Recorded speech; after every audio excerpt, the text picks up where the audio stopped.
berdoa mulai. A'udzu billahi minasyaitonir rajim. Bismillahirrahmanirrahim. Radiyallahi rabban wa bil islami dinan wa bi Muhammadin nabiyyan wa rasulan. Rabbi zidni ilman warzuqni fahman. Amin. Gimana kabarnya teman-teman semua? Alhamdulillah. Aduh, jangan tegang gini ya. Kita tuh masih pagi, harusnya bersemangat karena nanti mata pelajaran kita akidah akhlak kelas 8 yang nanti sebelum kita memulai pembelajaran kita akan ada pretest yang nanti teman-teman bisa menyiapkan HP-nya gitu ya. Dan kemarin mungkin sudah ada yang masih ingat kita materi apa kemarin? Tentang keistimewaan Al-Quran.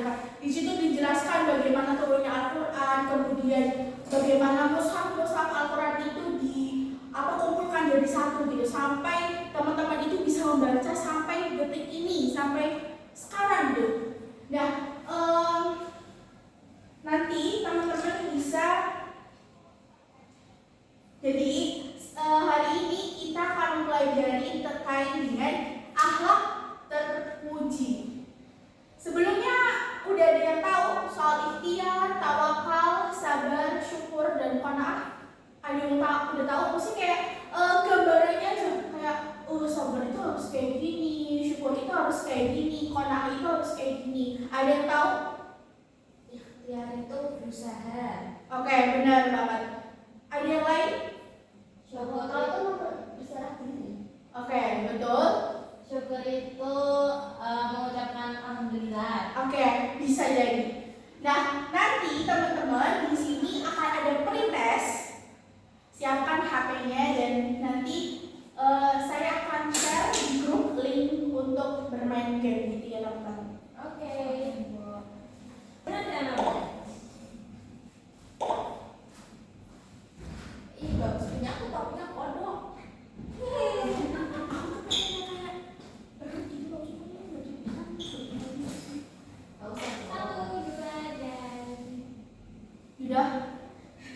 Udah semua? Udah semua teman-teman? Udah. Ya? Tidak. 1, 2, 3. Apa? Oh, iya. Ayo.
pada saat UTS dan UAS gitu ya teman-teman. Oke, next.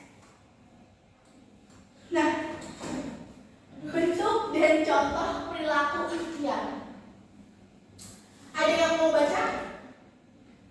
Saya. Oke, silakan. Kamu mau kan? Ayo. Enggak, aku wakili. Jadi mau ngangkat-ngangkat. Oh, silakan. Bentuk dan contoh perilaku ikhtiar: bekerja keras dan tidak menggantungkan nasibnya pada orang lain. Yang kedua, rajin belajar walaupun tidak ada tugas dari guru. Yang ketiga, memiliki sikap perwira sehingga disukai teman. Yang keempat, semangat dalam melakukan pekerjaan. Yang terakhir, tidak pernah putus asa dalam menghadapi kesulitan. Nah, ini lanjutin. Oke, nanti setelah itu damai. Jadi kita akan membahas satu-satu. Bekerja keras dan tidak menggantungkan nasib pada orang lain. Maksudnya adalah kita itu nggak mau bekerja keras, kita nggak mau berusaha terlebih dahulu, tapi kita menggantungkan apa nanti yang akan kita kerjakan gitu ya. Dan nanti lanjut ke poin yang kedua adalah rajin belajar walaupun tidak ada tugas dari guru. Siapa yang di sini yang belajarnya masih nunggu tugas dari guru? Ya, aku. Astagfirullahaladzim. Gak boleh kayak gitu ya. Jadi gimana pun kita, kalau terkait dengan belajar, kita harus belajar dan jangan menunggu tugas dari guru, karena gimana pun kita itu harus thalabul ilmi gitu ya. Nah kemudian yang ketiga ada memiliki sikap perwira sehingga disukai teman. Ya, oke. Nah selanjutnya ada semangat dalam melakukan pekerjaan. Salah satunya adalah semangat dalam mengerjakan PR. Gimana kita harus semangat untuk mengerjakan PR dari sekolah, dari guru gitu ya teman-teman. Jadi kita itu harus berikhtiar dulu. Habis itu nanti akan ada hal yang memuaskan gitu lah. Nah itu yang tadi tidak pernah putus asa dalam menghadapi kesulitan. Jadi jangan apa-apa ngeluh. Siapa yang di sini sering ngeluh? Enggak. Please. Mana ada?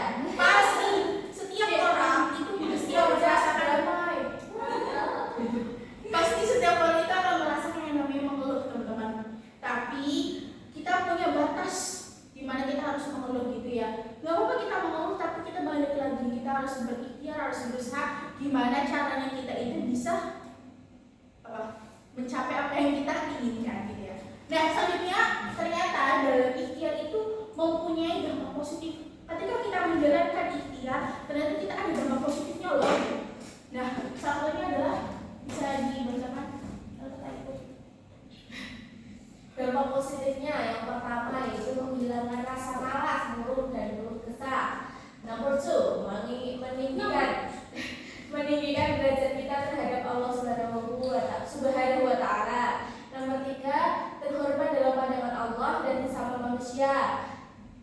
Nomor 4, menumbuhkan dan meningkatkan keimanan. Dan yang terakhir yaitu memiliki keyakinan bahwa Allah pasti akan menolong hambanya mau berusaha.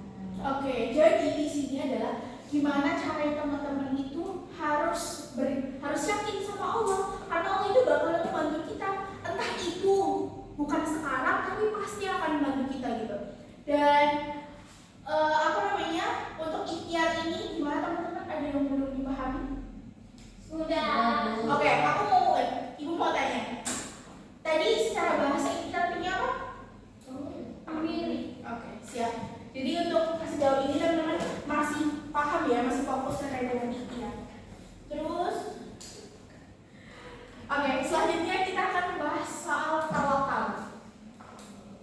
Tawakal itu berasal dari kata wakala yang berarti menyerahkan. Jadi ternyata teman-teman ada by step ketika kita melakukan atau menjalankan kehidupan. Pertama adalah ikhtiar, kemudian kita tawakal. Gimana caranya kita berusaha, gimana caranya kita berusaha susah payah, kemudian kita serahkan semua itu kepada Allah. Gimana pun kita tetap harus berserah diri kepada Allah gitu. Nah, tujuannya untuk mendapatkan kemaslahatan dan menghilangkan kemudaratan. Nah, ternyata juga sama. Tadi kita sudah ada juga dari nakli, dari perintah ikhtiar dan juga Di sini juga ada tawakal, yaitu surat Al-Maidah ayat 23 dan Al-Imran ayat 159. Nah, ternyata juga sama ada dampak positif perilaku tawakal, yaitu meningkatkan keimanan dan keyakinan kepada Allah, memperoleh ketenangan dan ketenangan jiwa, mengurangi kejahatan dan tindak kriminal, memperoleh keteguhan hati dan menyadarkan bahwa dirinya lemah dan mengakui kebesaran Allah. Di mana kita harus bersimpuh, harus menyerahkan diri, harus intinya kita itu di depan Allah harus serendah-rendahnya. Gimana kita diciptakan oleh Allah Subhanahu wa taala. Begitu teman-teman. Dan tujuan dari kita mempelajari akhlak terpuji pada hari ini adalah bagaimana teman-teman itu bisa menerapkan, bisa menerapkan itu di kehidupan sehari-hari gitu kan. Karena tawakal, kemudian ikhtiar, dan nanti ada sabar, syukur, dan qanaah itu akan kita hadapi setiap hari dan setiap waktu gitu ya teman-teman. Nah lanjut, gimana ini kan ya? Apa ya, ngantuk ya? Iya tuh. Padahal tadi habis game. Iya. Oke. Nanti kita oke ya dong. Sedikit ya teman-teman. Nah, coba syukur. Siapa yang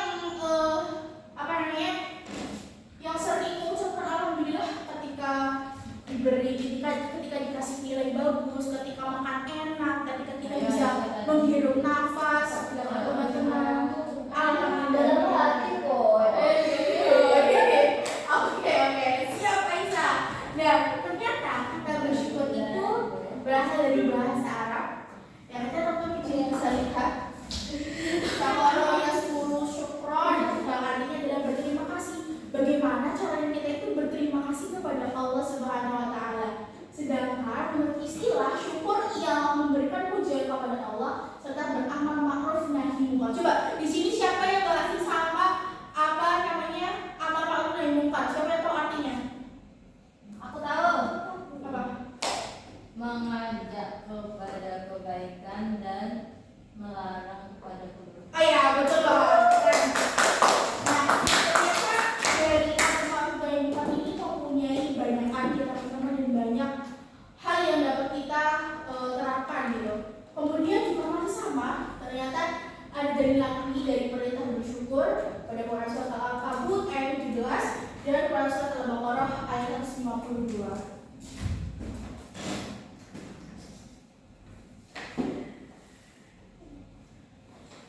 Nah, bentuk dan contoh perilaku syukur. Coba siapa yang mau jawab bacakan lagi tapi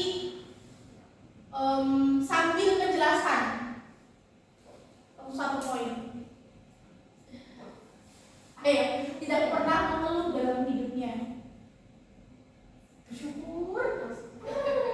Oke, maksudnya adalah teman-teman tidak pernah mengeluh dalam hidupnya adalah bagaimana kita berusaha untuk bisa bersyukur, untuk bisa berterima kasih kepada Allah.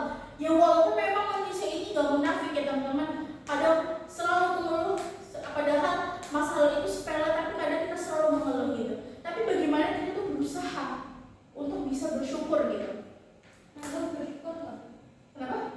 Mengeluh bersyukur nggak? Mengeluh bersyukur apa? Ya enggak, beda. Karena itu negatif. Siap, Pis. Oke. Selalu mengucapkan alhamdulillah. Siapa yang di sini selalu mengucapkan alhamdulillah? Ibu, aku. Ibu nggak percaya sih teman-teman bakalan mengucapkan alhamdulillah ketika mendapatkan nilai bagus. Karena kita Alhamdulillah. Oke, kadang kita terlalu apa namanya? Mengeluh. Bukan. Kayak yaudah aku dapat nilai bagus. Yes, gitu kan. Enggak alhamdulillah gitu. Mau membagi kebahagiaan kepada orang lain bila ia telah mendapatkan rezeki dari Allah. Itu noni banget. Iya, noni banget. Iya, sekali. Emang dibagi buat satu butir telur, dibagi kita berlima. Iya. Kayaknya kan terlalu berlebihan ya kami nanti bisa beli gitu, bisa dikasih satu-satu gitu. Terus kita dapat telur ceplok sendok. Ya Allah. Nah, oke.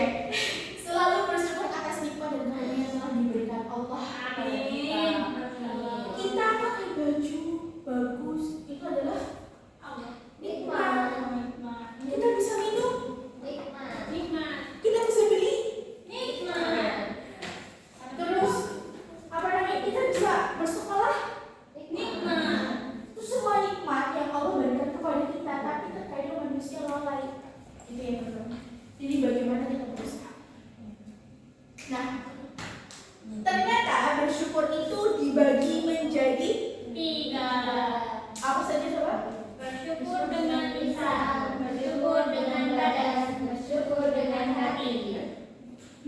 bersyukur dengan bagaimana caranya kita itu bisa mengucapkan hal terbaik apa yang telah kita berikan, apa yang telah diberikan oleh Allah kepada kita. Kemudian kita bisa mengucapkan hal baik. Salah satunya adalah alhamdulillah. Kemudian bersyukur dengan badan. Contohnya apa itu? Alhamdulillah. Badannya untuk hal dijaga. Contoh misalkan tangannya untuk beri, bukan mencuri. Ya. Kemudian bersyukur dengan hati. Contohnya apa? Mencintai ibu dan istri. Jangan ya, masih kita kan mencintai guru itu salah satu bentuk bakti kita. Ya,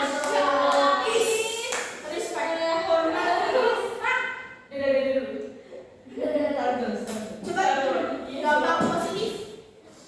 Mendapatkan jaminan dari Allah, maksudnya dari sini adalah jaminan itu adalah gimana sih?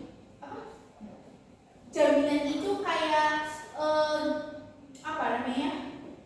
Kita itu mendapatkan apa jaminan itu?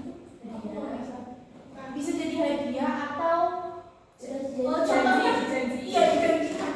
Misalkan contoh ibu itu apa namanya belajar sungguh-sungguh, terus ternyata kemudian hari bisa mendapatkan universitas terbaik gitu. Nah itu adalah jaminan ketika kita berusaha, gitu kan? Amin. Nah kemudian mendapatkan ridho dari Allah, terhindar dari sifat tamak yang dapat menjerumuskan diri kita pada kufur nikmat. Coba siapa yang tahu kufur nikmat? Kufur nikmat itu balikan dari kita bersyukur. Jadi kufur itu dimana kita itu tidak mau bersyukur atas nikmat yang Allah berikan. Gitu.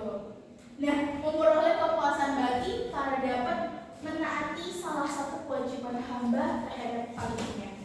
Gitu ya. Siap.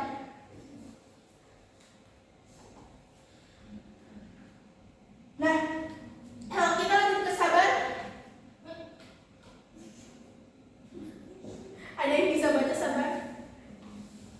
Berasal dari bahasa?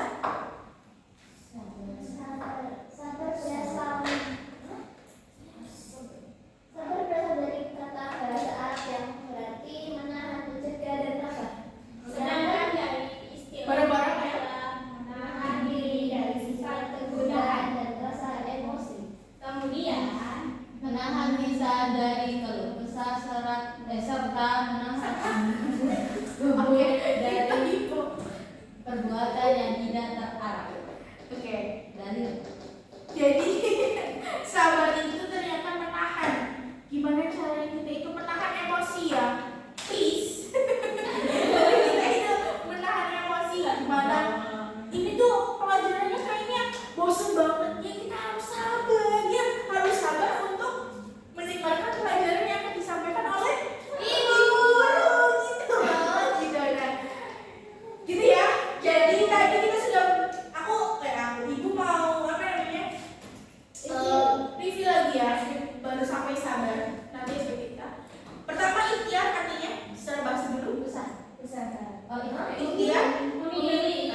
Gimana caranya kita itu bisa taat, kita bisa apa namanya, bisa sholat setiap hari, kita harus sabar.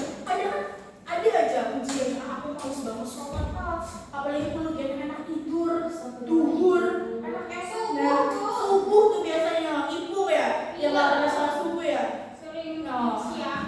kesiangan. Nah itu cara salah satu dari contoh sabar dalam Isa. Kamu sholat Isa? Oh no. Jadi sabar dalam taat kepada Allah, dan ketika kita sholat tapi harus banget, dan kita harus selalu melakukan ketaatan, sabar kepada Allah Subhanahu wa Ta'ala. Nah, selanjutnya ada sabar dalam menghindari maksiat. Contohnya kalau yang ada di lingkungan kita. Apa itu? Apa contohnya? Contohnya itu maksiat, contohnya apa? Sabar dalam menghindari maksiat. Tidak pacaran, berucap ya pacaran itu jadi. Nah, terus sabar dalam menghindari maksiat ya teman-teman. Sabar dalam menghindari maksiat itu adalah misalkan lagi puasa. Kalau dulu pacaran lagi puasa, coba puasa, ada es chicken, ada seger banget. aduh seger banget ya Allah gitu. Oh itu bukan maksud ya teman-teman. Nani pernah Salah teman-teman. Jadi sabar dalam menghindari maksiat ternyata bukan itu maksudnya dalam ketaatan ya kalau puasa itu. Nah, sabar dalam menghindari maksiat itu contohnya berpacaran tapi yang lebih ucap kotor itu. ya yang sering dilakukan oleh teman-teman, oleh ibu. Kita tahu waktu itu. Oleh teman-teman. Nah, jadi sabar dalam menghindari maksiat Ibu. itu bener-bener yang kayak aduh susah banget ya untuk sekarang gitu, karena refleks ya, kamu sudah kebiasaan gitu. Nah, sabar dalam menghadapi ujian dan musibah. Coba teman-teman, ibu mau bertanya, bedanya ujian dan musibah itu apa sih gitu kan? Musibah itu dari Allah. Ujian itu apa? Ujian itu tes. Ujian itu untuk menguji apakah hambanya. Kalau musibah itu Tiba-tiba. Jadi yang ini yang bisa kita lihat, ujian adalah dimana benar Allah itu menguji hambanya dengan, tapi kadang ujian itu belum tentu musibah, dan musibah itu pasti ujian. Paham maksudnya? Nah, iya salah itu ujian itu gimana? Kita itu sudah misalkan kita punya mobil, tapi mobil itu bannya pecah di tengah-tengah jalan. Nah itu termasuk apa? Ujian atau musibah? Musibah. Ujiannya mungkin kayak gimana sih kita bisa melewati itu dengan bermanfaat itu mungkin ya Bu? Nah, bisa jadi betul banget. Jadi gimana caranya kita itu bisa memilih dan memilah terkait dengan ujian, pengertian ujian dan musibah. Karena memang ujian dan musibah ini mempunyai pengertian yang hampir sama, tapi mempunyai tujuan yang berbeda. Maksudnya penerapannya gitu kan di dalam kehidupan sehari-hari gitu. Oke, ternyata udah paham ya, ternyata sabar itu ada 3: taat kepada Allah, menghindari maksiat, dan menghadapi ujian dan musibah. Ada pun ciri-cirinya tidak marah dan tidak membalas bila dolimi orang lain, tidak menyakiti orang lain, memiliki tutur kata dan budi pekerti yang baik. Yang baik, selalu menghormati orang lain, baik dalam baik dalam perkataan maupun perbuatan. Ya, mungkin teman-teman bisa mengimplementasikan pada saat di kehidupan sehari-hari. Kemudian ada dampak positifnya di sini, kalau ingin selalu ingat bahwa malah tidak menyelesaikan masalah. Siapa yang di sini? Siapa di sini kalau misalkan kerjain tugas itu, kalau misalkan nggak dapat jawabannya pasti marah-marah.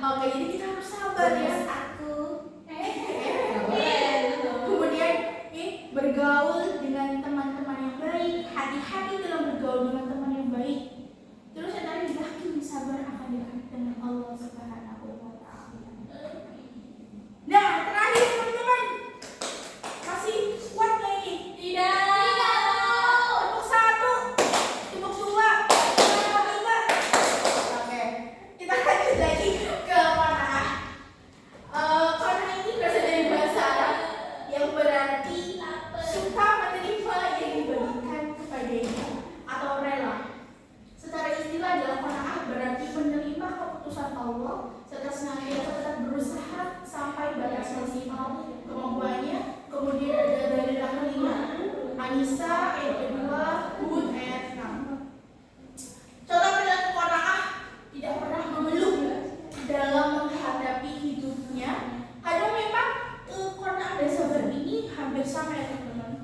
Namun berbeda gitu, dimana sabar itu adalah menahan diri gitu, sedangkan qanaah adalah rela ketika menerima yang dibagikan kepadanya. Ya. Nah kemudian mana senang apa yang dimiliki, tidak marah bila melihat orang sukses. Siapa di sini yang syirik? Kalau misalkan tetangganya temennya itu sukses, dia punya mobil baru, dia punya motor baru, dia tas baru, ya itu kita harus Masa tiba-tiba kebakar rumah orang? astagfirullahaladzim, gak boleh gitu ya. Itu rumah keong ya? Jadi kita harus bersifat qanaah. Kalau misalkan teman kita sukses, teman kita punya barang baru, kita harus support dia, kita harus dukung dia. Maksudnya adalah support. Kita harus senang gitu. Terus rela dengan apa yang menjadi hak orang lain, dan terakhir ikut senang bila melihat orang lain sukses. Kalau ikut enggak. Apa ikut apa? Beli baju baru nih. Oh, ikut karena kamu iri gitu ya? Enggak sih, bukan. Oh, Karena baju saja. nah, kalau misalkan tujuannya beli buat bagus, terus kamu memang belum punya baju baru buat lebaran, ya nggak apa-apa, dibeli aja gitu kan. Oh ya. Oke, dari berapa? Ikhtiar, tawakal, sabar, syukur, sabar, dan terakhir qanaah. Ada yang mau ditanyakan? Belum. Oke, karena belum berarti teman-teman semua di sini paham gitu ya. Terus nanti coba ibu mau review. Silakan. Oke, yang pertama tadi ada ikhtiar, itu istilah adalah sumpah aku gak pegang. Setelah istilah adalah Memilih. Ada yang kedua, Dua tadi apa? iya, tawakal itu apa? Tawakal itu berserah. Ketiga itu syukur, Berterima kasih. iya, sabar, Menahan. terakhir Qanaah. rela. Ya. Tepuk tangan kita semua. Tentu saya. Ternyata ada dampak positif dari dunia sama qanaah, mendapatkan kebahagiaan dunia dan akhirat, terhindar dari sifat tamak dan terhindar dari ancaman siksa neraka. Baik teman-teman semua, kayaknya harusnya habis ini kita ada diskusi kelompok lagi, karena ibu pengen memperkuat gimana teman-teman ini bisa menerapkan di kehidupan sehari-hari, sehingga teman-teman ini bisa memahami lebih dalam terkait dengan akhlak terpuji ya, gitu. Mungkin karena udah siang ya, ibu akhiri. Terima kasih teman-teman semua. Semoga pelajaran pada pagi hari ini atau siang hari ini bisa dicerna. Oh iya, sore hari ini ya, pagi hari ini bisa dicerna dan bisa diterapkan di kehidupan sehari-hari. Dan mohon maaf apabila ibu ada kata-kata yang salah dan perbuatan yang kurang berkenan, dimaafkan dan mohon maklum. Dan next nanti insya Allah ibu akan membuat permainan-permainan yang lebih menarik lagi gitu ya. Cukup sekian. Habis ini bisa membaca doa kafaratul majlis dari Ibu tutup. Wassalamualaikum warahmatullahi wabarakatuh. Waalaikumsalam warahmatullahi wabarakatuh. Subhanallah.